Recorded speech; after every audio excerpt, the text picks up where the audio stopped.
living proof. It's pretty safe to say. God give it, God take it away. It's the worldwide American way. I'm living proof. Recording. What's going on, team? Proof here, and today I'm joined by the Nexus at Night crew. We're going to be doing part 2 of my tournament journey through ARG Nationals. If you want to hear the top or the Swiss part of the recording, go check out Nexus at Night on their channel. I'll leave a link down below, but I'll let them introduce themselves. Hi, I'm Atlas. I'm Matt. And I'm Root Beer. And No, go ahead. Sorry. And if you guys aren't familiar with them, they're Nexus at Night.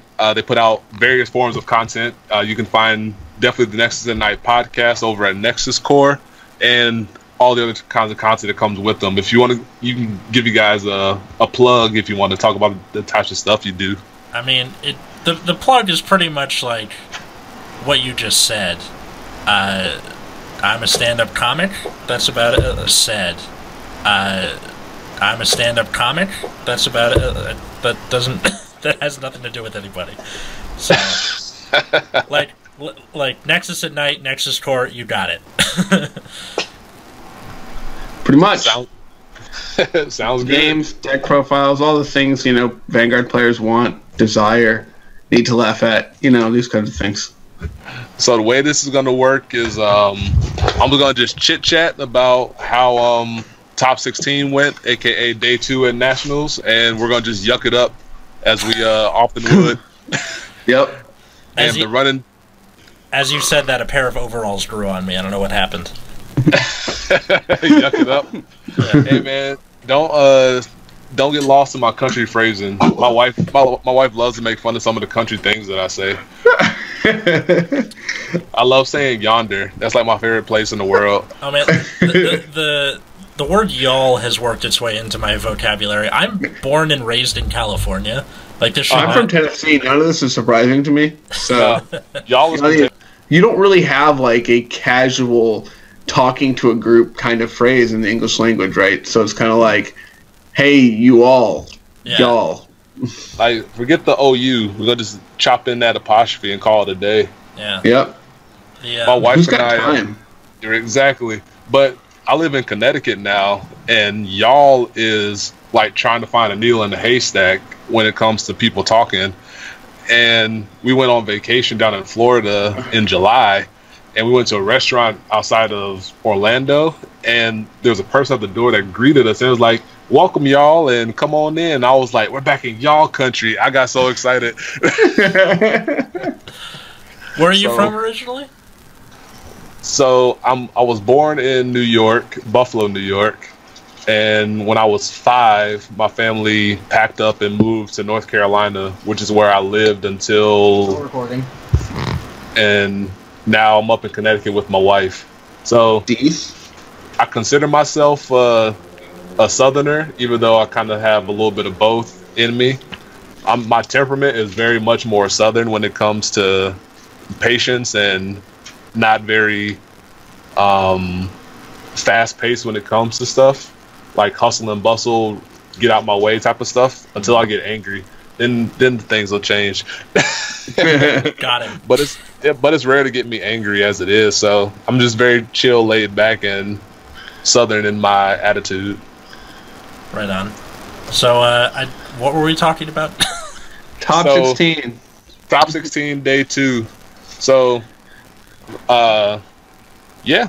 So day 1 ended with me 6-1. I was number 2 coming out of Swiss, which put me in a very good spot because the higher seed gets choice in top cut of turn order, which plays very well on the spikes just because we have flexibility in what we want to do depending on matchup. So it was nice having that decision. And my first round opponent was against Kagero. He was number 15 seed. And Kagero for spikes in premium is a pretty decent matchup. I want to say it's close to even just because we have the early beats and they have some form of early retirement. Excuse me. but that kind of turns on its head once he starts to striding, because we got to watch out for Chicken, aka Denial Griffin.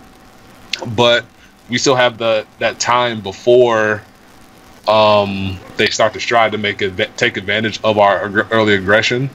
And the key to the top cut is that ARG made the decks public before at the night that Swiss ended. Oh shit! So I had time to look at my opponent's deck and gather information because they made them public like that. Was this the guy who played Waterfall? Yeah. Who played Waterfall? Yes. With 3 Purge in his G zone? Yes.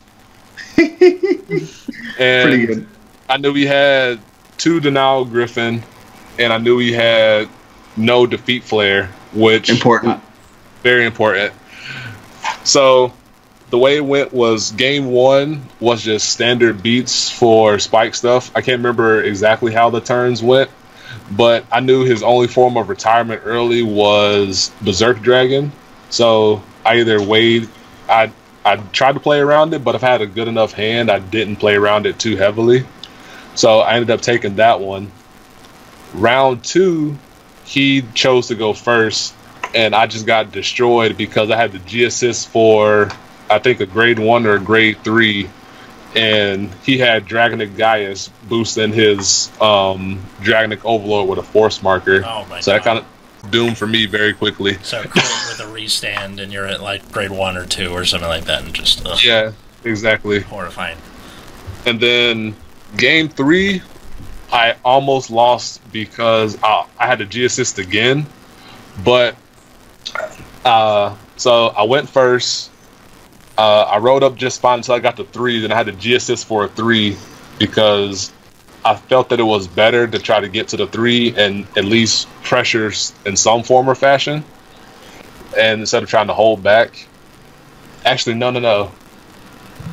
I can't remember if that was the game I missed on grade 1. Oh, that was a spooky game. Either way, I had the G assist, and the turns went in such a way that eventually I was on Agrius, and I set up a board of 3 units, and I had no cards in my hand, and my opponent had 3 damage, and he had 4 cards in it because he couldn't stride on his previous turn, so his hand was low.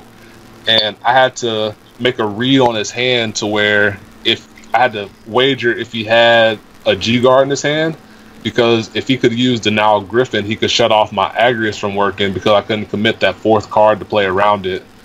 And he would just take a whole lot of pressure off of himself. And I was in a position where I was at 4 damage to like, I need to take this risk. And because if I take this risk and it pays off, then I win. If not, then I pretty much lost. So I took the risk, he didn't have it, and I pushed him to like 5 damage on that turn. On his follow-up turn, he checked a heal and went back to 4. Good God. I was like, no. It's like now he has the Denial Griffin in his hand, and I was very shaken. And I was like, well, I don't know if I'm going to get there, but on up that where I couldn't stride.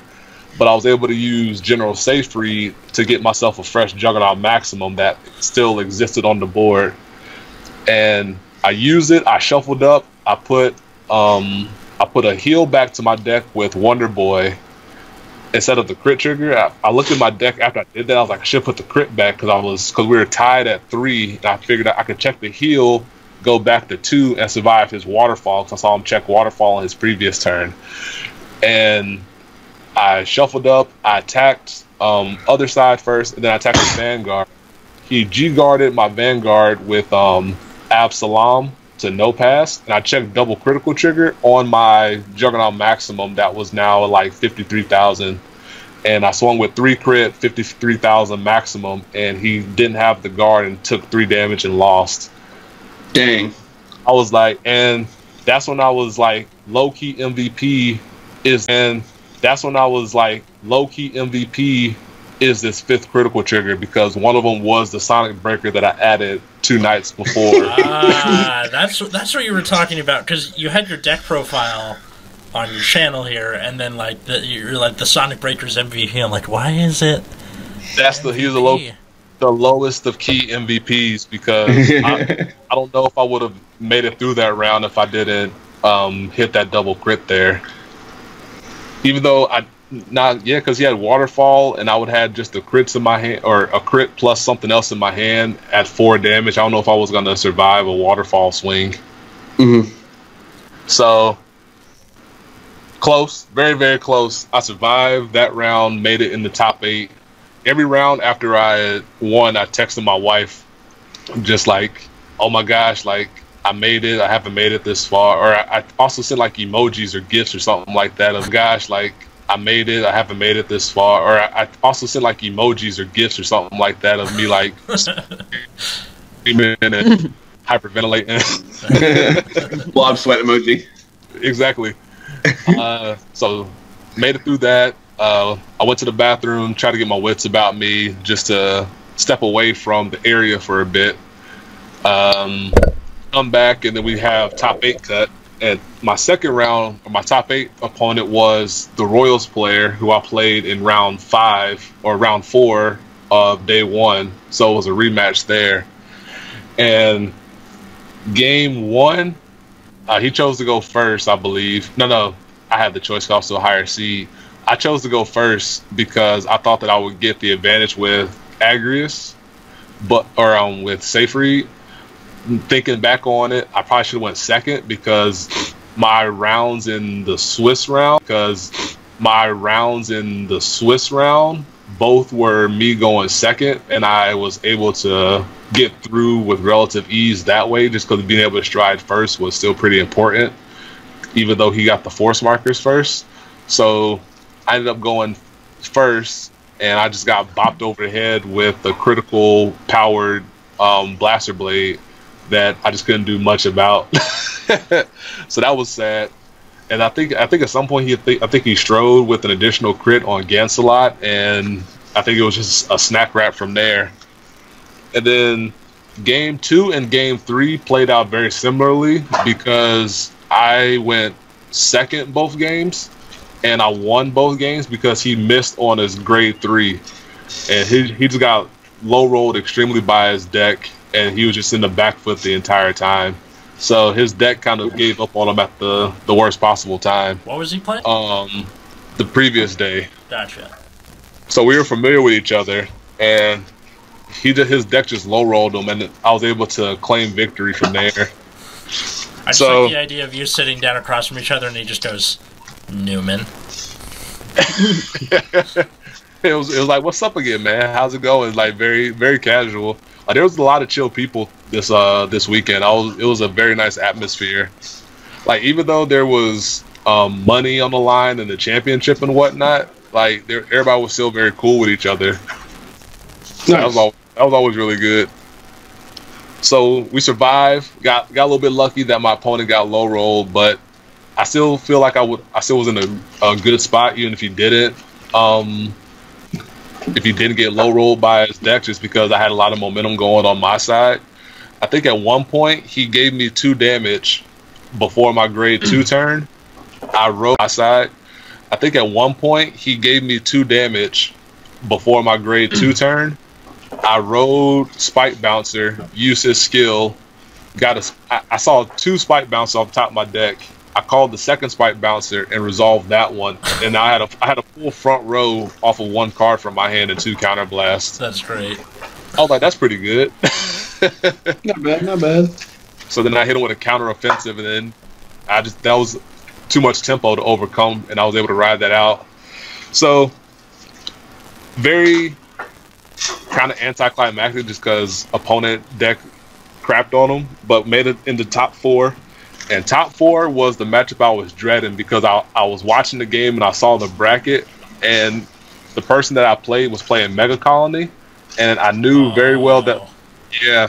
So my worst matchups coming into this tournament that I feared was running into Chaos, because I just didn't want to run into like Chaos, even like just walking around looking at the tables or anything. Or I did. There was at least 1 Chaos player this weekend. Oh wow. I think I saw him make it up to about table 9. So he was on the cusp of being top 16 if he had won out, but I think he just caught a couple L's late and then he just didn't make it. Bummer. Rip. I feel a sneeze coming. Do you? Oh, well, I kinda. I'm trying to suppress it. Somebody's talking about you somewhere. Say banana. Banana. Kinda did help. Not Yeah, bad. I don't know why. Saying the word banana just makes me not have to sneeze anymore.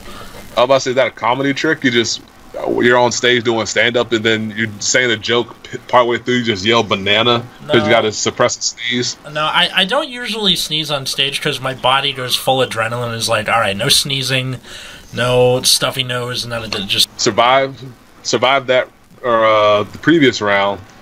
Now we get into facing Mega Colony, which I was definitely afraid of.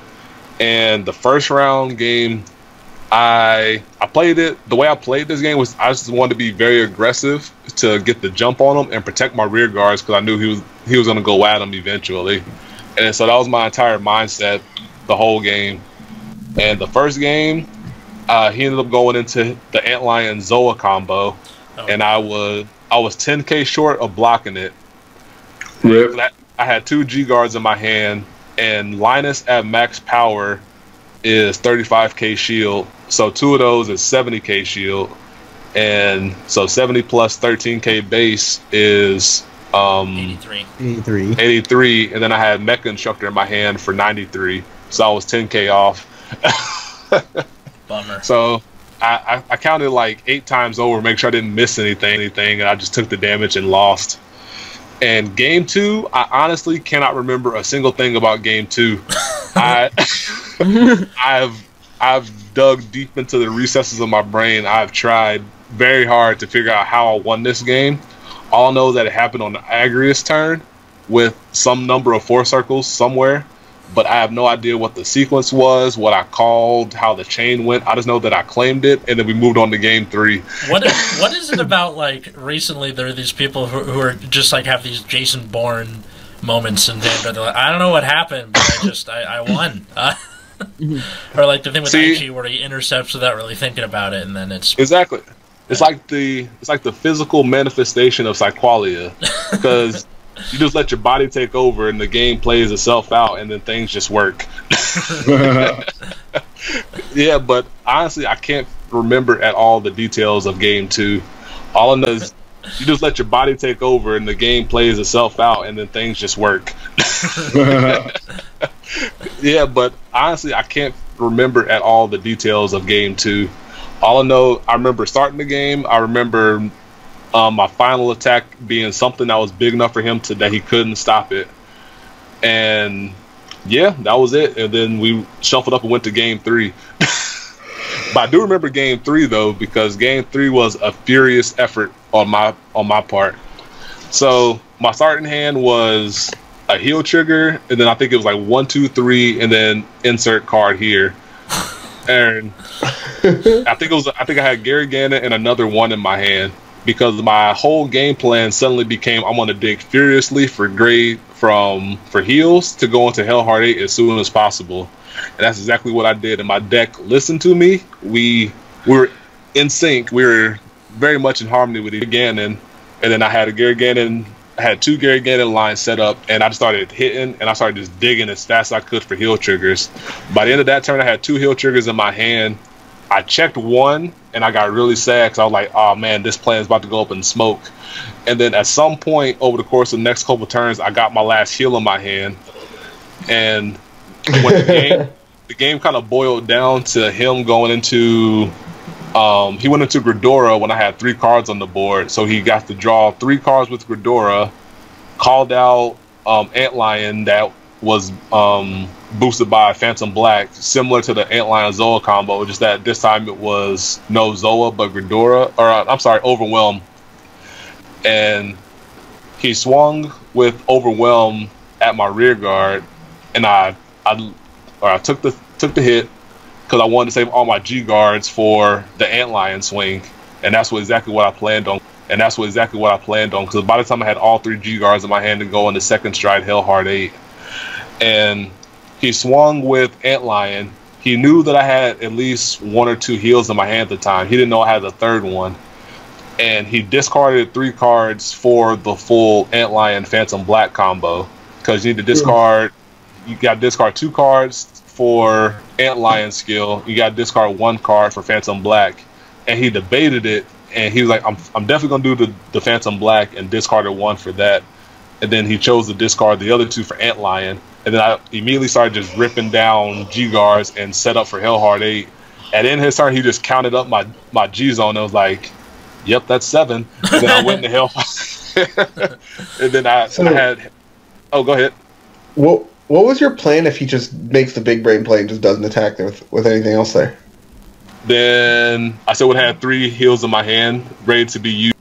Then I still would have had 3 heals in my hand ready to be used on Antlion later. Fair. Because if he did the Zoa play, then I could have went Gase into double Linus, which is enough to block 99 or Quintet 9 easily. Right. Cool. So he did that, and then I went into. I think I had 1. I can't remember if I had 1 or 2 force on the side, but either way, I had enough to stride and then go into the whole Hellheart 8 sequence, and then I was able to get out with a big chain and just claim that one, and I won in 3 against my toughest matchup, and I was very surprised. So at this point, you're going to the finals. Yes. The other final I think was still going on at this point. Mm-hmm. And so you knew you were either facing ARG or OTT Gize. No clue. Also, I knew that Kevin lost, so I knew that if I had won, I was playing OTT Gize again. Okay, so you already knew. Yeah. All right. So I didn't know if there was a time period when you were thinking about which one you'd rather face. No, I was focused enough on my game to be like, all right, I need to win this one, and then I went to the bathroom again, and then I by the time I knew that I was facing OTT Gize in the finals. Okay. Because they updated the challenge brackets weirdly, so. Yeah. So all I right. survived. I survived the Mega Colony matchup, and made it to finals. Yeah, somehow. I still can't. I wish there was game footage of game 2 because that game is just lost in translation somewhere. And so I had to face OTT Gize in the finals for the 3rd time this tournament, which I was tired of facing it. Again. Exactly. I was like, come on, man. Like, it was Michael who I played round 3. Really cool guy. Mm-hmm. I just did not want to face OTT Gize again because I knew it was a slog of a matchup. And the game footage is up on YouTube. I put up a video myself explaining my thoughts and commentary about it. So if you guys haven't seen that, definitely check that out. I'm not going to go in as much detail, especially because that video was 50 minutes long, and the game itself went like an hour and 15 minutes just about from start to finish. Wow. So well over, because the time limit for the tournament was 45 minutes, and we were well over that. We would have tied if this was a regular Swiss round. So you mentioned in round 1, and so this would be in the other part of the discussion here, that you double stacked force triggers in game later. Once you double stacked force triggers. Yeah, and that was effective for you in round 1. In round 3 when I faced them, yeah, because one of the games I won was double force with Hellheart 8. So in game 1 in the finals, you chose to split the force triggers. Yeah, I was wondering about that too. What influenced your decision to do that? Mainly is that I wasn't sure if the double force Hellheart 8 play was secure enough in that stage of the game, because I think by that time he had 3 face-up bound cards. So yeah, I can't talk. He hit 3 triggers by the time that I had gone into my second ride, so I think I was afraid that I didn't have enough time to get there. So you tried to double split the forces to just try to get there quickly? Yeah, didn't have enough time to get there. So you tried to double split the forces to just try to get there quickly? Yeah. And he checked the heal before my turn, so he went back to 2 damage. So I tried. Right.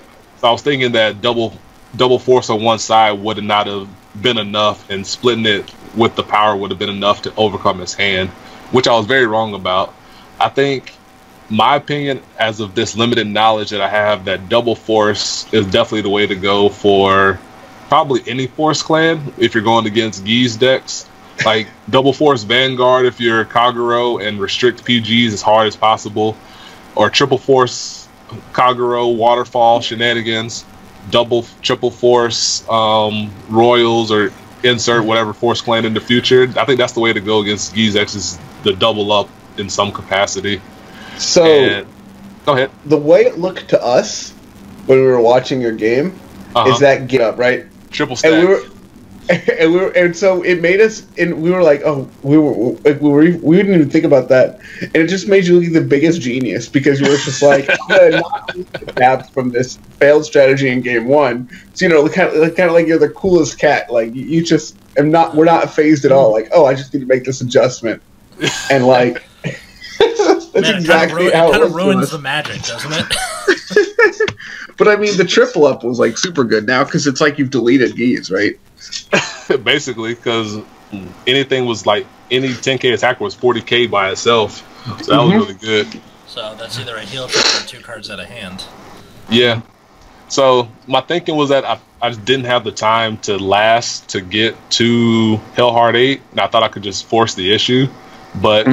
I would, if going back, that'd be the one thing I would switch, is definitely putting that double up force, because having like, what's that, a 30k, going back, that'd be the one thing I would switch, is definitely putting that double up force, because having like, what's that, a 30k beater if you're a 10k plus whatever 8k booster, like that just adds up over time so much better on their hand, like they might hit more damage or what have you. So I think that's the better option all the way around. The other question I had is, we were noticing that you were, in games 2 and 3, you were prioritizing riding a lot to get extra force markers. Yeah. And game 3 ended up really punishing you because you had a triple card discard for stride. That was a risk that I felt that I had to take, because my hand at the time was all zeros. I think I rode the grade 3, and I pitched Stride Fodder, the Acrobat Verde, the grade 1 to Stride, into my Agrius, because that was the time I was like, I got this one counter blast to use. And my agenda was, as I could, to abuse the fact that I had this double Panther that was just ready to do something effective for me. And so I called out the Panther, and I called out the Wonder Boy, because I knew at the time I thought that I misplayed, because I didn't see the I didn't see the Soul Blast for 15 attack with Panther and then shove it to the Soul until like a minute after that I had called it out.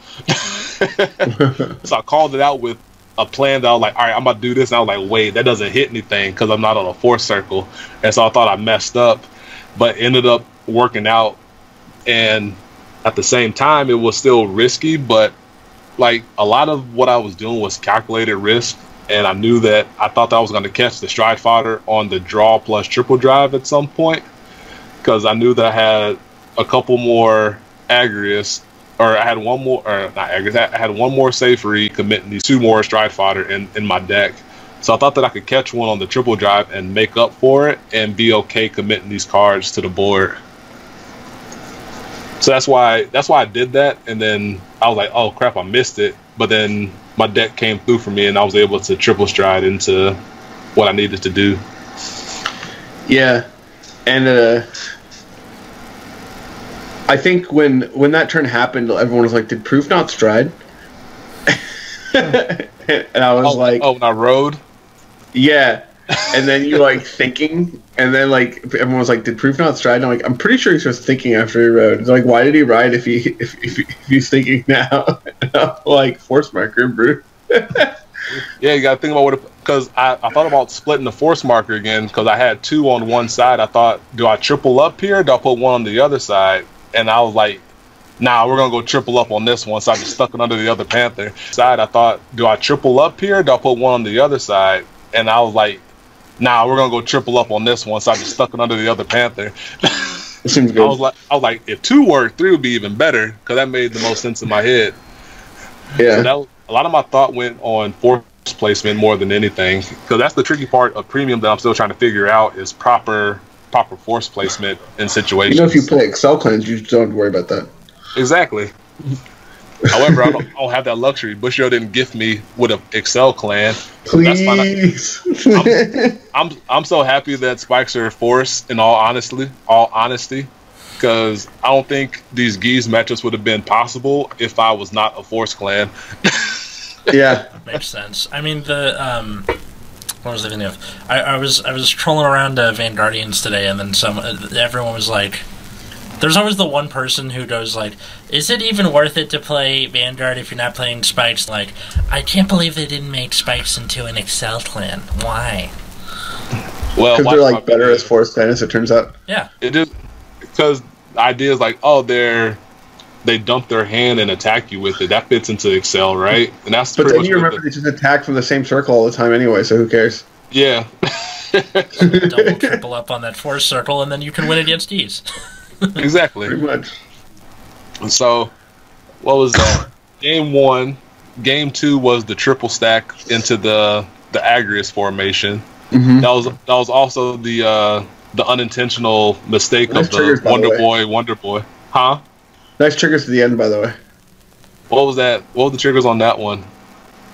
It was like really close, and then I think you got like a crit on the last turn. Oh yeah, that was when he wanted to pass me because he didn't have enough for my follow up, and then I was like blank crit. The question is, everyone looked away at that moment. By the way, really? Yeah, everyone was like, "Oh, he's gonna lose. I can't look," and then he like won. Not gonna lie, so many times people wanted to pass me this weekend, and I missed on it, especially on like Gary Gannon swings. I got one to pass on Gary Gannon, boosted attack so many times and didn't hit through it.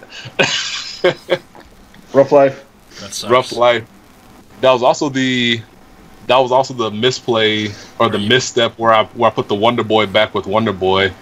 I was so caught up in my Agrius setup formation, and I was like, this is my last turn anyway. I'm not gonna live past this turn. It doesn't matter what I put back. And somehow, some way, the Wonder Boy was the one that I picked. That was totally unintentional.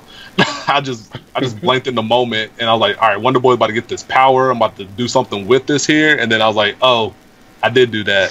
So I wasn't trying to cheat or anything. And thankfully, my deck doesn't shuffle, so I couldn't get called out for irreversible game state, because if my opponent realized it, I easily could just put the card that I put back into the drop zone and put a trigger. It doesn't shuffle, so I couldn't get called out for irreversible game state, because if my opponent realized it, I easily could just put the card that I put back into the drop zone and put a trigger back or something. Mm-hmm. So I apologize for that. Hopefully it didn't sour anybody's viewing experience for that, but it definitely was not an intentional thing that I was trying to do. Right. We love you anyway. So I don't want to get too caught up on Game 3 and what the opponent should have or should not have done. Okay. Because like there was a point in Game 3 where the opponent strode, I don't even know what the name of the card is. Like Amino something. I call it on hit girl. Yeah, on hit girl, and didn't strike Ichikashima to block the G-Guard. Yeah. Which would have prevented Held Card 8. And obviously we don't know the outcome. That's a different game. Right. And that's why I don't want to get hung up on it. I don't know. Like, I think it gives him the best chance to win. So it's obviously a mistake. So is that he played around me having G-Guard the majority of the rounds when he knew I had him in my hand. He didn't know that I had the heal because I drew it off the Agrius on the previous turn. Nice. So right. So it probably didn't even cross his mind to be like, oh, he may have drawn the heal. So I don't know what his thought processes were, but I agree that if he went into Ichikashima, the follow-up game would have been very different in how it would have played out. Yeah, like I can't, like that is a different universe and not what happened, which is why I don't want to get hung up on it. Yeah, that's a shoulda, coulda, woulda type of thing. Yeah, and after you G-guarded, he was like, ugh. Yeah, I kind of heard him. I just didn't want to make eye contact. It was, and then you were like, I'm gonna strike hell hard. He's like, the most dejected. Yep. Like, I think at that point he knew the game was, if not lost, like G-Guard in his hand. but just the filtering action of the clan just kind of pulls things to the top of you regardless. Yeah. So I was like, dang, well, gotta keep pushing, gotta keep going. So just abuse the double force marker plus the Hellheart 8 10K and just try to push as hard as I could because I had all my big hitters were still in my deck. If I remember correctly, I had 6 cards in my hand, and I went Juggernaut, Juggernaut, Panther, Panther, Panther, Juggernaut, Juggernaut, and then I had another Panther, Juggernaut left in my deck. So everything that could hit for a lot of damage was still in my deck, waiting to be used. So I was very fortunate in that regard as well. Very nice, very nice. Juggernaut, Juggernaut, Panther, Panther, Panther, the worst Marvel crossover and nobody wanted. Yeah, and his opponent had like 3 grade 3s in his hand or something like that. I mean, his hand was like fairly large, but like his hand was stacked. He had 5th deck waiting to be used. So I was very fortunate in that regard as well. Very nice, very nice. Juggernaut, Juggernaut, Panther, Panther, Panther, the worst Marvel crossover and nobody wanted. Yeah, and his opponent had like 3 grade 3s in his hand or something like that. I mean, his hand was like fairly large, but like his hand was stacked. He had 15 cards, 16 cards, or something like that. Yeah, and I think like 3 or 4 of them were grade 3s. Yeah. So ended up being pretty fortunate. Actually, if I remember the game back, I had a Bracky boosted by Mecha Instructor on the right side. And as I mentioned in the video, I didn't use Bracky's search the deck to get a fresh one out because I was afraid that me shuffling the deck would make me check into all my big hitters, because I've had catastrophic failure like that happen to me before on a Hellheart 8 sequence last year. So I didn't want a repeat of that, even though the chances to miss are different now because no more charge unit Frog Raider stuff going on. So give away the 10k power for the 6-7% of not checking. I don't know what the percentages are. Yeah, I don't know what the percentages are, but I'm saying like some percentage of not checking big beaters. Yeah, exactly. And completely fair. But then again, at the same time, I shuffled anyway because I used Bracky first to get Mecha Instructor, because I prioritized Mecha Instructor over every other card in my deck because I knew if I can get an extra 15k swing with Panther out of it, because I had a Panther on a force circle on the left side on a double force circle. I just like that your strategy in that final game involved superstition. Basically. They're like, oh, this happened to me last time. Exactly. No. A lot of the final games and stuff like that was just taking all this accumulated experience that I had from before and tried to apply it forward as best as I could. So it's like, oh wait, last year when I had this shuffled up mess going on, I did all this stuff and bad things happened. Let's try to stop that from doing it as much as I can. And so that's what I went with. I prioritized the Instructor. I wanted to keep the Bracky in the deck because I thought I might need it in case catastrophic failure did happen. So I at least still had a 40k Bracky that I could use with Hellheart 8, because 50k is still a pretty good number. There you go.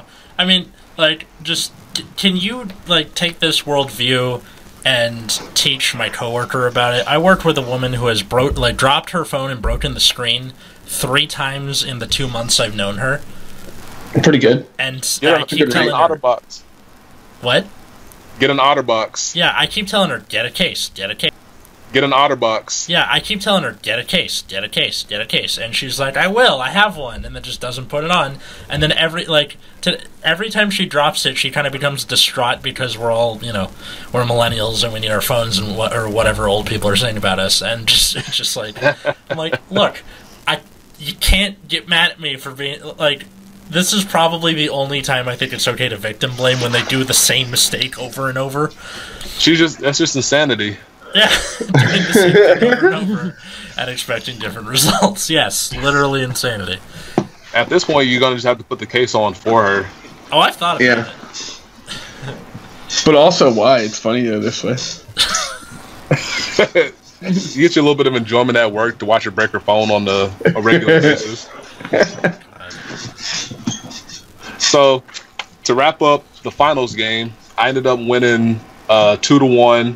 The last game, I ended up winning 2-1 The last game is on the channel. Game 2 was the Triple Panther, to reiterate, Triple Panther goodness with Mecha Instructor greatness. And yeah, overall, I was happy with my deck. If I knew Geese was going to be a thing, I would have definitely tweaked my G-Zone lineup to include a couple Supernova, because the main thing with Spikes is that we can't get any flip action going without GB or without counterblasting unless we include Supernova and the Marindal. So I would have went like 4 Agrius, 2 Supernova, a Marindal that makes 7, Hellheart 8 to make 8, Picaro, 1 Picaro to make 9, Seabreeze to make 10, and then I would have had 6 G-Guards because we're not trying to accelerate into GB8 off of going into Seabreeze. Alert on future video if I make that video. Yeah, I think the OTT Geese deck was really the breakout deck of the tournament. Like, yeah. I know that you won, and definitely huge congrats. And I also think that if I picked up that deck, I would not have the same success. I mean, like, I don't know if this is necessarily true because I haven't seen numbers, but I think you may be almost single-handedly responsible for hyping up Spite Brothers, because they definitely flew in under the radar. Everyone was all like, touch Kaze, and then now, like... Yeah, coming out of Destructive Roar, everybody was on Tachikaze with Spikes in the middle and Mega Colony being at the bottom in terms of relative hype. Well, that's not completely true. We said Mega Colony is the best one, and God, were we wrong. So, you know. Did you guys make a video about that, or was it just in the chat? It was on the podcast. It was on the podcast. We were like, Mega Colony, I think, is going to be the sleeper. God, were we wrong. So, you know. Did you guys make a video about that, or was it just in the chat? It was on the podcast. It was on the podcast. We were like, Mega Colony, I think, is going to be the sleeper hit. Fucking nope. So, Colony, as terrible as ever. I remember definitely saying that I didn't know how to evaluate Tachikaze at all. Yeah. And I still don't know how to evaluate Tachikaze. Big surprise. We kind of touched on it in the first part on your channel, where when we were talking about the Bad End premium deck, where you kind of have your combo pieces and you have your combo enablers to make use of those pieces. And that's kind of where Tachikaze falls, in that if you have your things that get gauge, but you don't have the things to eat them, you kind of have all these extra cards out of your deck doing nothing. Or if you get all the eaters, but nothing that accumulates gauge, you have all these things that are going to be eating up your units for minimal gain, and you're not getting the max gain out of them. Yeah, exactly. Like, so you need some prey, for sure. Right, and so when your deck is split on 2 focuses like that, there's no real joining piece to it. And so your joining piece is trying to be Gaia Emperor, Gigarex, that dude, him. But Gigarex doesn't eat anything on his own. He just facilitates your gauges, which needs to be eaten by something else anyway. Yeah. So it's tough. Yeah, so, anything else to add? Or Nah. Unless you guys have any other questions about how things went. I think I asked definitely the most interesting decision points in the finals. Yeah. So if you guys want, you've been quiet. I don't really have anything. Like man a few but significant words. I was gonna say, if you guys saw the video when the game ended, I just put my head on the desk in my arm just because I was exhausted from all the nervous energy going through my body from that game. Yeah. And then I looked over and I happened to see my wife sitting there, because I texted her that the finals were happening, but she didn't text me back saying she was on her way. So I was so into the game, I didn't know that she had arrived. But Tis was there from the chat, and my wife was telling me when she walked in, she looked over and saw everybody's exasperated faces, because it was like the end of game 2 when things were looking quite shaky for me. And she was like, "How's he doing?" And Tis looked at her, and from what I remember, he just like shook his head and then didn't say anything. Don't do that. That's it's like you died. From what they were telling me, they were not sure that I was going to win game 2, and they were all surprised when I had found a way to win game 2. Which, yeah, game 2 was looking real dire. Yeah, it was kind of dicey, not going to lie, because his triggers came very fast and furious. And he healed like 1,000,000 times. Yeah, so the key there was I just wanted to get him to 5 as fast as possible. That was most of my mindset, was getting him to 5 and make him guard all these attacks. Yeah, we all knew that, but he kept healing, and we were like, please Stop healing. I think what makes that more tragic is for the first half of his game, like the triggers don't work, right? They're just for binding Xeraths. Yeah. Well, they still have effects. They just don't get power, right? Oh, okay, Yeah. gotcha. So he'll draw. He put his deck profile up. He played 7 draw, 5 crit, I think. So the draws just came quickly, and then he can always check top card to put draw/heal on top and filter out that. Yeah. It was rough. It was rough, and I don't know. It just worked out. Game 2, the Panthers and everything just happened to work out for me in my favor. Yeah. And then there was a nice little celebration. I got my trophy. We took pictures, and then me, my wife, Tiss, and Franz, who I met that weekend, we all went and got Buffalo Wild Wings to celebrate. Celebration chicken. I mean, I wish they would do ARGs out here on the West Coast because this sounds so fun.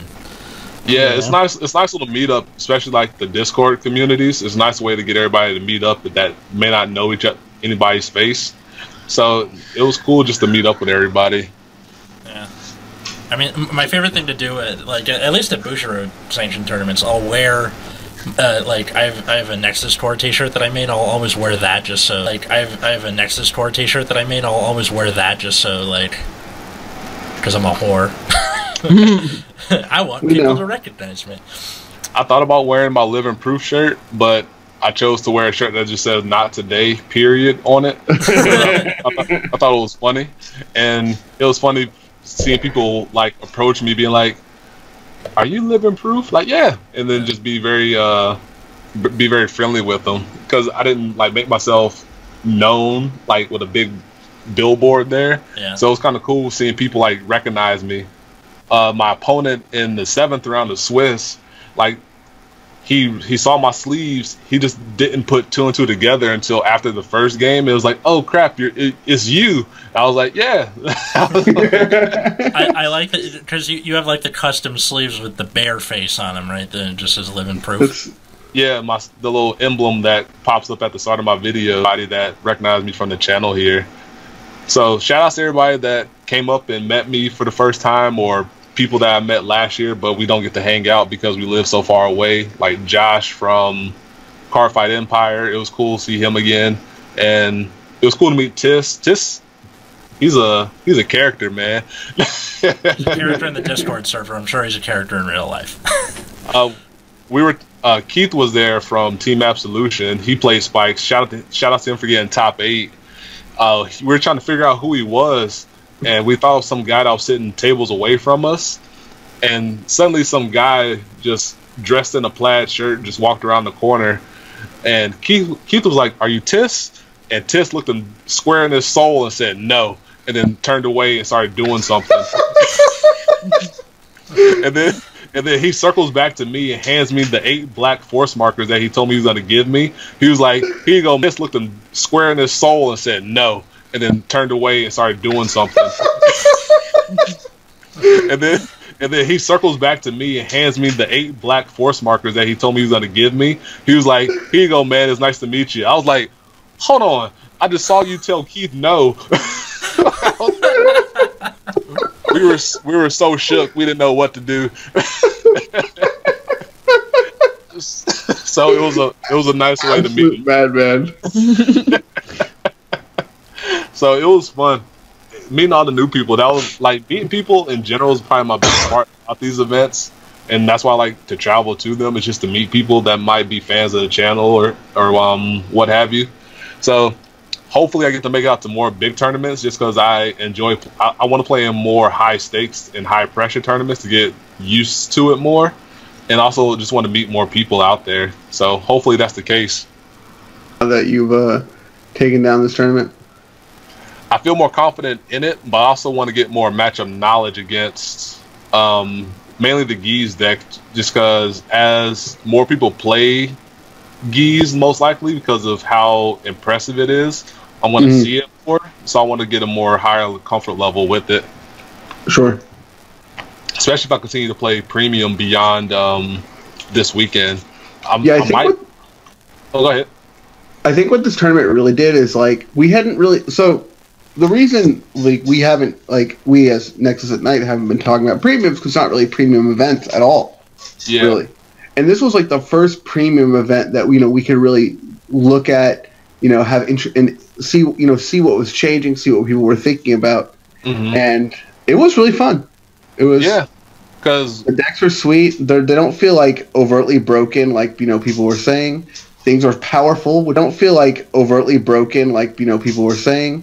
Things are powerful, which we fully expect, but they're, like, reasonable. Yeah, that was the biggest fear that everybody's talking about. Like, Itchy Tom is unstoppable. Antlion Zoa is the next coming of Disgusting or what have you. The next coming of Disgusting is a great phrase that we need to continue using. I love it.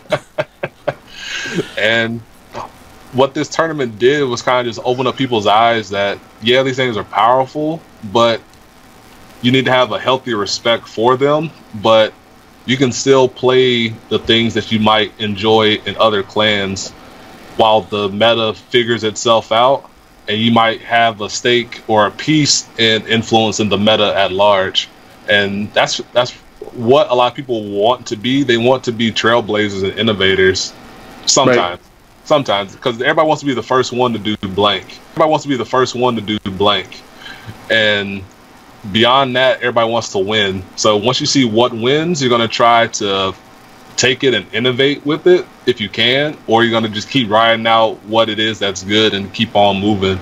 And now that you don't get bonus points, you don't get bonus points for having an original deck. Yeah. And people feared the Itchy Tom and the Antlion Zoa so much that it kind of deterred them away, just because uninteractive things aren't fun to play against. Right. So ideally, or what I've been hearing, is that this kind of opened up people's eyes to want to play Premium because these things aren't as oppressive as once perceived to be. Right. I think another big takeaway from this event is how powerful standard cards are. Like, like, they basically have opened up the entire early game of a lot of decks that were previously, like, G restricted. Not only that, but the trigger powers and the trigger powers and the trigger shields are very, very huge. Grade 1 having 10k shield also very huge. Like, shield values, like, people's hands matter a lot more now. It's pretty easy to, like, actually guard things that are not, of course, like 60k or 59k Black Panthers, but you know what I mean. Hey, MVP, Wakanda forever. I was going to say, I'm pretty sure Black Panther made more than 59k at its first box office weekend. But I think the biggest thing with standard cards is the improved early game and the critical triggers, because the gifts. I think in order of impact, it's gift, early game, and then 15k shield critical triggers, because everybody gets 2 sets of 15k or 3 in case of an Excel clan or off the cuff, which is very, very important. And that definitely influences your guard, which is why, like, the early game is so important, because you try to weed those cards out of their hand because you don't want them to have them for later. But everybody's getting improved early game on top of that, so it kind of just levels things out, because the G early game was very mundane and very not fun. Right. I think I don't. Or let me see if I still have my note. Oh, I lost my notepad. Rip notepad. I had a list of the decks in top 16 and I just lost it. But I remember there being not very many decks in top 16 that didn't have new triggers or gifts. Yeah. It was like Ange, it was. I try to remember if there's anything except Ange, but that was the only one I can recall. Yeah, I'm trying to think if I can remember. There was 2 Spikes, me and Keith. There was 4 Alfred. There was 4 Royal. Yeah, I'm trying to think if I can remember. There was 2 Spikes, me and There's Keith. 4 Alfred. There was 4 Royals. There was 3 Kagero, 2 Kagero, 3 Kagero. There was 2 Kagero that I remember. There was 1 Mega Colony. 1 Mega Colony. One Like Mega 3 Colony. OTT, 2 Geese related, 1 Ichitam, right? 2 OTT Geese, 1 OTT Ichitam, So 1 we're up to- Bermuda. We're up to 14 as of the Bermuda. So 2 more. 1 Victor. Yep. Okay. Which has new triggers. Then there was 1 more that I can't remember what it is. Tachikaze? No, Mm-mm. they didn't. They had Civil War. Pretty much took themselves out of contention from the start. Civil. Yep. Oh, right, because they had to play each other. That was the. Like round 1, straight up. That was funny. Let me see. Like, it is Tachikaze. They eat each other. Makes sense. I'm trying to find the post by Kevin because he tagged me in something recently that had the chart and whatnot. Oh well. Well, we got 15 of the 16. Yeah, I just remember almost all of the clans having new triggers, which Yeah. like really spoke highly to me of that and gifts, of course. Yeah. And the gifts that are good turns out are Force and Protect. Weird. with Excel trailing behind at the current moment. Yep. I think the 1 Victor player lost in top 16, if I remember correctly. He lost top 8. He lost to the Mega Colony player that I had played in top 4. I was hoping to play the Victor player because I didn't want to play Mega Colony that much. Fair. I was like, well, if I'm gonna lose to Victor, at least it'll be in a burn-in fashion. Or if I won, it would have been the same. It'll be in a burn-in fashion. Or if I won, it would have been the same. I just wanted faster matchups. Outside of the Royals game and the game against Keith, all my games were kind of slow and methodical because I had to figure out navigation ways. Right. So it's nice to change it up a little bit. Yeah. But the slow decks are what gets far into tournaments because they have the means to go for longer. Also, just more decision points to leverage skill, all that kind of stuff. Yep, exactly. So all in all, it was a very fun weekend, and I wouldn't change anything minus just deck configuration, but that's just hindsight 2020 stuff. I wouldn't change anything about winning the whole thing. I just can't bring myself to. Yep. Same. Everything happened for a reason. Yeah. All right, so Yeah. I think that brings us to the end point. I used to do them more often, but that was gathering up with my friends doing on Sunday. But I'm often either too tired to move on Sunday, or I'm busy doing something with my wife on Sunday, so just haven't had the time. And then people ebb and flowing with their interest in Vanguard is kind of takes a toll on your local scene sometimes. Makes sense. Yeah. But yeah, I hope, especially like the recent shifts we've had in the game. yeah, everybody waiting for Standard, then Standard got delayed, and then just a track of delays after that. Yep. But I hope to start doing more podcasts. I might grab some of you guys to do podcasts. Who knows? Just snap you up. Always happy to help. I appreciate Yeah. it. No Oh, Oh, go ahead. oh, never mind. It's not actually related to this podcast, so I don't need to say it right now. Okay. So if you guys, the listeners, like these podcast type of deals, let me know down below, because I'm always one to try to make the people happy, and I'll try to find time. Not every week like Nexus at Night can do it, but maybe every once in a while I'll put up a little podcast type of thing, and we'll see what goes from there. Yeah. I mean, well, because then you'd be competing with both us and Drive Check. So We're not competing. coexisting. We're supporting each other. Oh, speaking of that, thank you for that. I'm actually going to be on Drive Check Live tomorrow. So if you guys Dang, that was good timing. All right. probably going to be talking about some of the same stuff, but it's going to be. Supporting each other. Oh, speaking of that, thank you for that. I'm actually going to be on Drive Check Live tomorrow. So if you guys Dang, that was good timing. All right. probably going to be talking about some of the same stuff, but it's going to be with Keith, who got top 8 with Spike. So it's going to be fun to interact with him. He's a really nice guy, really cool guy. Andrew, and then maybe one other. So we'll see, but it'll be on. I think they stream on YouTube, so it'll be on YouTube live stream from there. Yeah. So yeah, 7:30 tomorrow. If you guys want to come check it out, or today, depending on when this goes up. Or I mean, the Nexus at Night episode is gonna go up, like late Wednesday night, so last night or tonight. Fuck, I don't know. Tonight for me, or tomorrow for me, but late night for you because West Coast boys. West Coast, well, I mean Matt's East Coast. Root Beer and I are West Coast. But. Yeah, I'm going to be might get some water, wind down with an anime episode, and then go to sleep soon after this. Right on. Anime sucks. It is for nerds.